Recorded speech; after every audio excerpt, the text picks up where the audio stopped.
शाहजहां आपको इसका इलाज मालूम है? इसका इलाज बहुत आसान है, बताइए लोग।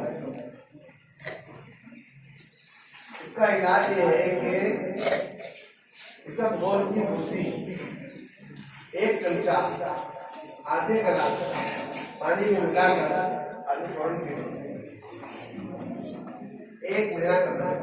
कितना करना है? इसे कहते हैं इसबगोल की भूसी। ये हर बीमारी होती है।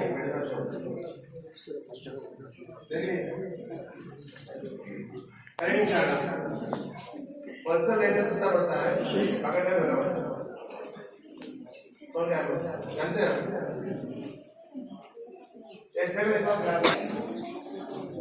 इस बार हो जाए तो कहते हैं अच्छी नहीं होती। यहाँ आपके दादा नाना दादी नानी जो है बीपी है किसी को नहीं है। गुस्सा आता है उनको बोलो ना, दादा को दादी को गुस्सा आता है कि नहीं? बिना वजह क्या मतलब बीपी? उसका कोई इलाज है बीपी का?